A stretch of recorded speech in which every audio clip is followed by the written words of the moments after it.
goes out, it means the death of millions of people, everyone watching. Don't you understand that? Well, say it's a bomb, then say whatever you want. Say whatever you like, just get it off the air. Whenever I start writing a Halloween special for this show, I without fail always ask myself, why? Most of what I cover is ghoulish, gory horror shit, from 80s slashers to hyper-violent Italian sleaze. So what exactly makes me doing a Halloween special all that, well, special? Well, I think I've got something to justify it this time. Obviously, I love horror films, but just how far back does that love go? Know what I mean? I didn't see any of the Friday the 13th films and such until my early teens, so I decided to look into the foundation that was being built before that. Now, I had seen David Cronenberg's Fly when I was like 6 or 7 years old on the Space Channel, like way too early to ever be watching a movie like that. But I can name 3 things that legitimately did solidify me as a horror fan back then that were actually kind of made for kids. Well, sort of. 2 of them are. One was definitely the 90s cartoon Gargoyles, and without a doubt having Spawn as a favorite comic book character, and a movie that I would endlessly watch as a child. Starring the late and endlessly great Jim Varney, directed and written by the wonderfully bombastic John R. Cherry Jr., this is Ernest, Scared Stupid.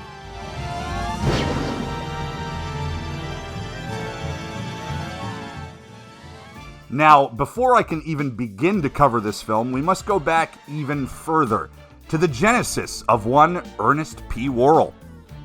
When I was a kid, Ernest was fucking everywhere. He was a total household name that in my opinion was just as big as, say, Jason, Godzilla, or fucking James Bond.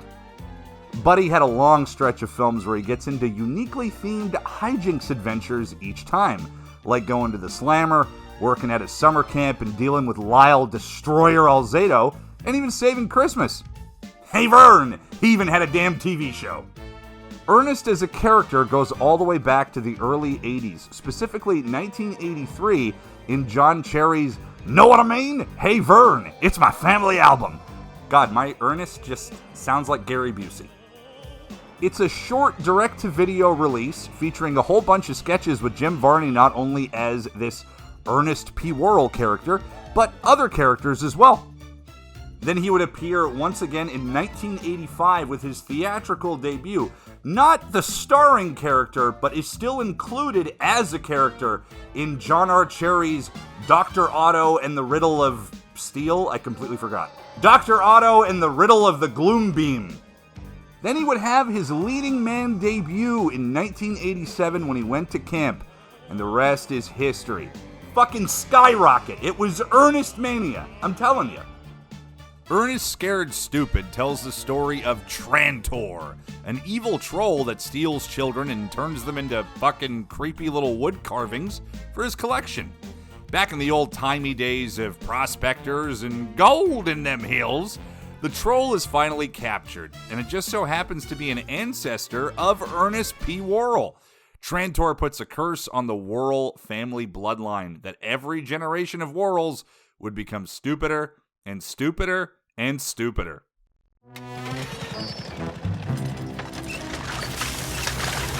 Yeah, when they hired me as sanitary engineer, they had no idea that I was actually Ernest P. Worrell, man of destiny, ruler of refuse. So let me get this straight.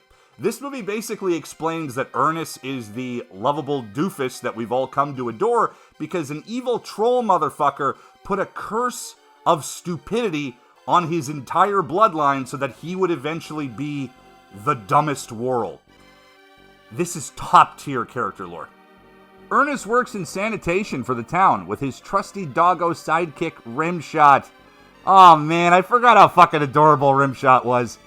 You know, for supposedly being the dumbest man, or at least the dumbest Worrell alive, he's got some engineering skill. Some of the shit he's rigged up here is pretty genius, if you ask me.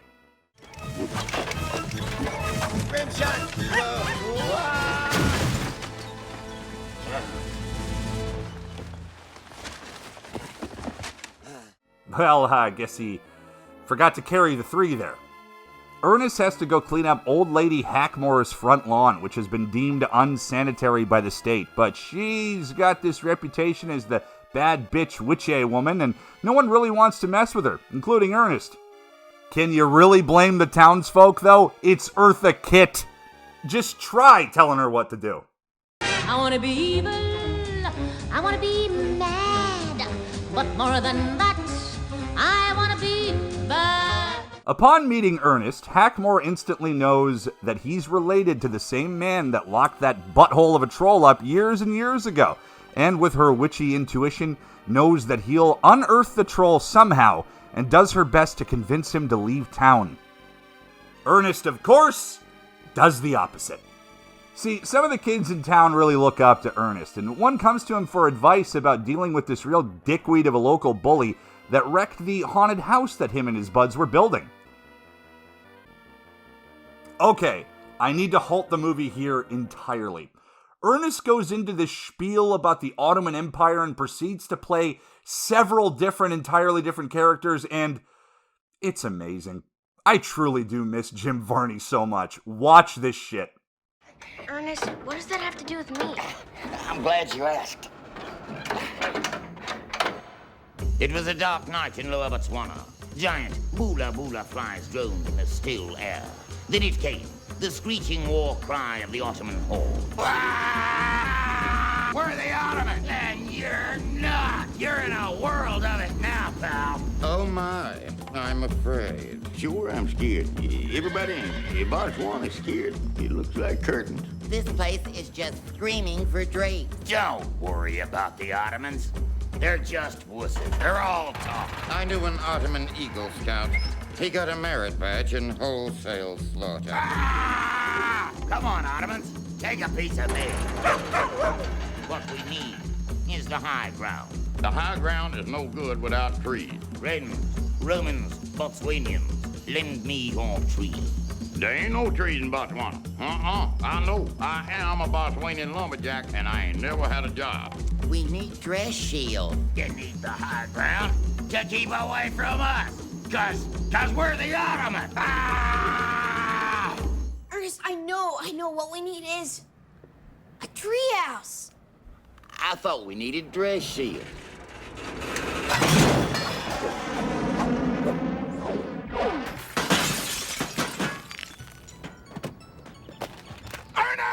So, the point Ernest is trying to make here is that you need the high ground to defeat your enemy.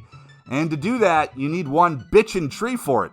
So they go looking for the biggest, baddest, strongest goddamn tree in town. Just so happens to be the same fucking tree that Trantor has been buried and locked under all these years. Let this shit sink in. Ernest P. Worrell unleashed an ancient evil onto the world by building a fucking treehouse. Yo, Trantor, I think your plan worked, bud. I fucking love this movie. It's so wacky, it's so slapstick, yet it also has some really great horror aesthetics. Trantor looks fucking great, especially his ultimate form. Also, he was designed by the Kyoto brothers, who brought us the awesomeness that is killer clowns from outer space.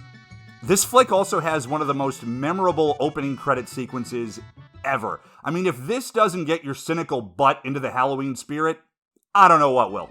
Jim Varney in Argento lighting, mugging for the camera with footage from tons of old school horror flicks, everything from Nosferatu, Little Shop of Horrors, and The Screaming Skull. Even some of the fonts are throwbacks to other horror flicks. That is definitely the graphic type from Children Shouldn't Play with Dead Things. All set to an absolutely fantastic movie theme from Bruce Arnston and Kirby Shellstad. Fuck it, man. Let's just sit here and enjoy some of it.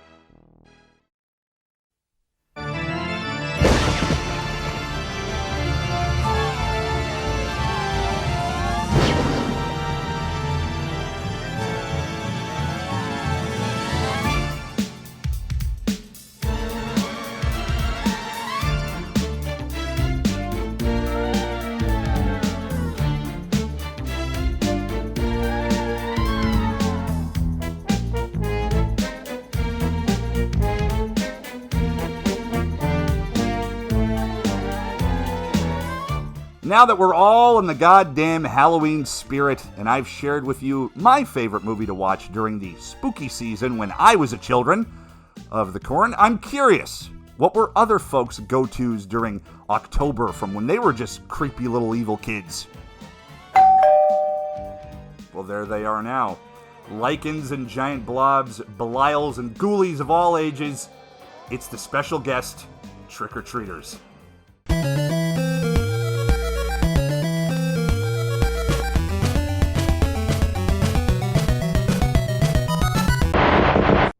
Always a pleasure, honey.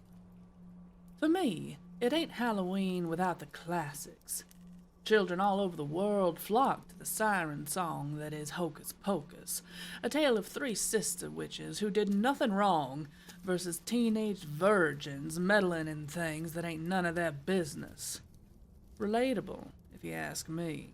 Brought back to life by just such a teenager, the sisters find themselves 300 years into the future, bumbling into various silly situations, misunderstanding the modern world, and looking like absolute queens no matter what they do.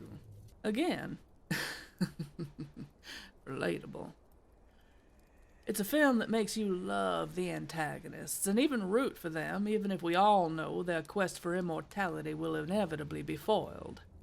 Even in their defeat, the sisters go out with style and show us all what it means to be unapologetically you, no matter what a bunch of insufferable children think. Speaking of, when are you coming out to the woods, Pete? I've been itching to have you for dinner.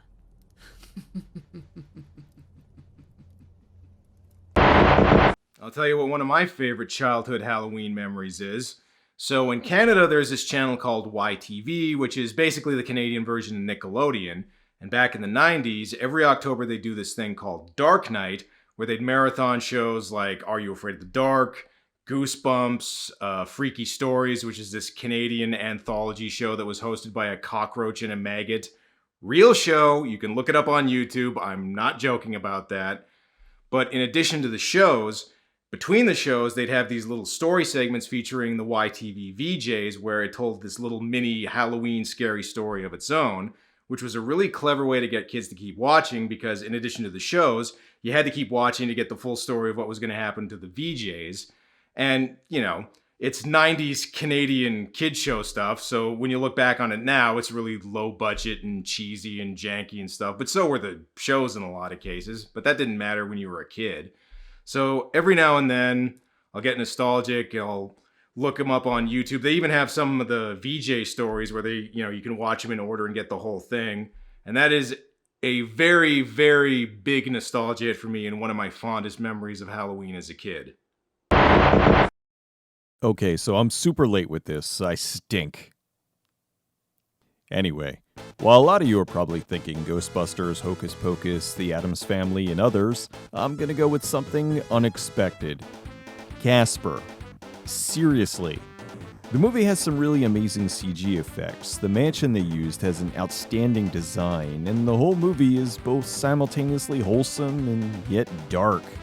I mean, at its core, it's about a dead kid. Pack in a solid cast, a ton of cameos, and you have a very entertaining film that you can watch with the family that isn't garbage like, well, Hocus Pocus 2. Oh, and by the way, I adore Ernest Scared Stupid, but you probably already guessed that. Happy Halloween, you filthy animals.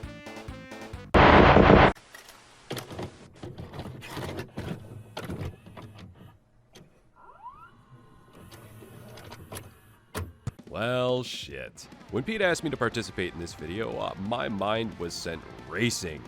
You see, I grew up on the old school Universal horror film, so I instantly went for the Phantom of the Opera. But at the same time, I'd be remiss if I didn't mention how big of an impact 80s slasher films had on me. No way, right? All that being said, if there's one flick I had to pick that I watched religiously as a kid around Halloween that still lives rent-free in my head to this fucking day, that would have to be Fred Decker's 1987 classic, Monster Squad.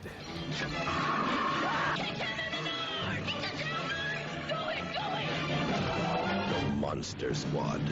Wolfman's gone mad. The film centers around the titular squad, which is essentially a club made up of a motley crew of horror-obsessed kids that just so happened to discover the journal of one Abraham Van Helsing. The journal details not only the existence of monsters, but also of an amulet that can either banish them forever or ensure that evil triumphs over good. If there's any standouts from the film, it's the cool kid Rudy who joins the club, John Grease as the reluctant Wolfman, and Duncan Rieger is probably one of the most evil and fucking imposing contemporary versions of Dracula that we've gotten.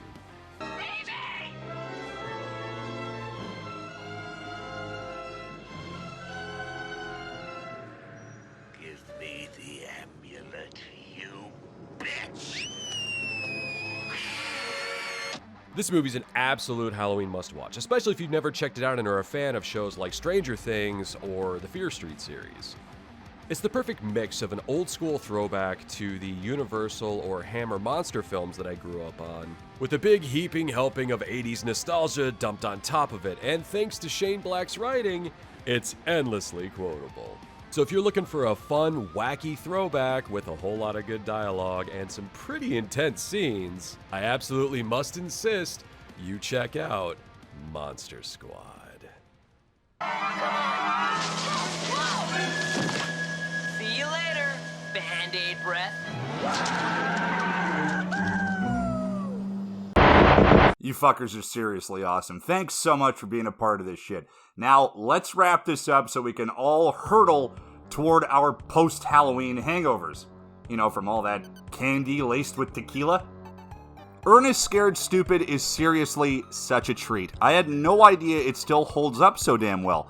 I hadn't seen it since I was a kid, and it brought back so many great memories, still made me laugh, and still kept me glued to the screen. For me, it's the most unique and most fun of the Ernest movies. It takes the age-old town with an ancient death curse story and gives it this bombastic twist thanks to the lovable goofery of Ernest P. Worrell as the hero. Little did you suspect that I am a master of hedge clip keto, the secret oriental fighting art of Japanese gardener. And Eartha Kitt is just as awesome as Old Lady Hackmore. So campy, so over the top, and totally badass. She was my personal favorite Catwoman in the 60s Batman show, and an absolutely fantastic musician, and has been in the entertainment industry since the late 40s. She passed away in 2008 at the age of 81 after living an absolutely incredible life. When the poisons of the evil courses through the portals and channels of your body, you will lie a quivering, toxic mass of screaming flesh.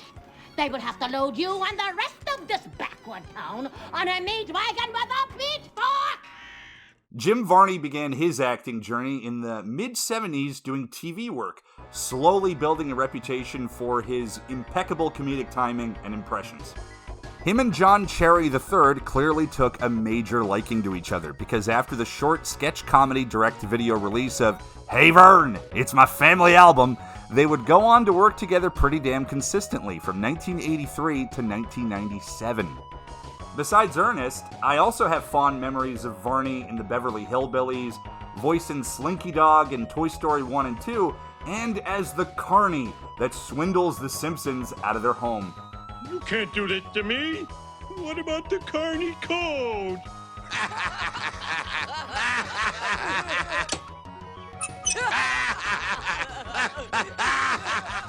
John Cherry was also apparently planning another Ernest film, but before that could come to be, Jim Varney had passed away in February of 2000.